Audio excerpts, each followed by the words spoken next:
دفعہ کا ذکر ہے۔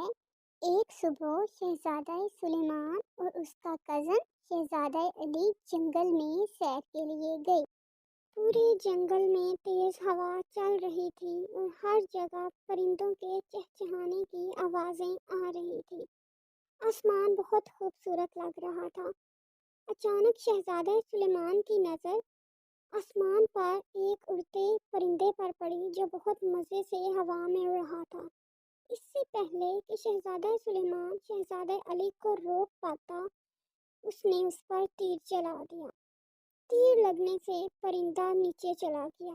شہزادہ سلیمان پہلے پرندے کے پاس پہنچا اور اس کے زخم کو صاف کیا اور اس کی دیکھ بھال کی۔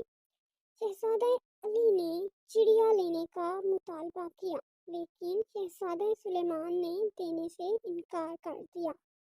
اب وہ دونوں جج کے سامنے فیصلہ کرنے کے لیے گئے کہ پرندہ کس کا ہے۔ شہزادہ سلیمان نے کہا، میں نے تیر مارا اور پرندہ نیچے گر گیا، تو یقیناً یہ پرندہ میرا ہوا۔ شہزادہ سلیمان نے کہا، میں نے اس کے زخم کو صاف کیا اور اس کی دیکھ بھال کی۔ جج نے اس پرندے کی طرف دیکھا جسے شہزادہ سلیمان نے پکڑ رکھا تھا۔ جج نے کہا، اگر آپ کے تیر سے پرندہ مارا جاتا تو آپ اس کا دعویٰ کر سکتے تھے، لیکن شہزادہ سلیمان نے اسے بچا لیا۔ پرندہ اس کا ہے جس نے اسے بچایا، نہ کہ اس کا جس نے اسے مارنے کی کوشش کی، عقل مند جج نے کہا۔ اس وقت تک پرندے کا زخم ٹھیک ہو چکا تھا۔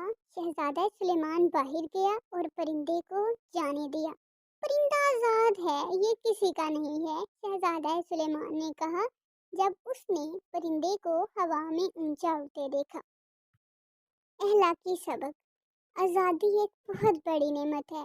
ہمیں پرندوں کا بے جا شکار نہیں کرنا چاہیے اور ان پر رحم کرنا چاہیے۔ اگر آپ کو میری یہ ویڈیو پسند آئے تو میری اس ویڈیو کو لائک کریں، شیئر کریں اور میرے چینل کو سبسکرائب کریں۔ شکریہ۔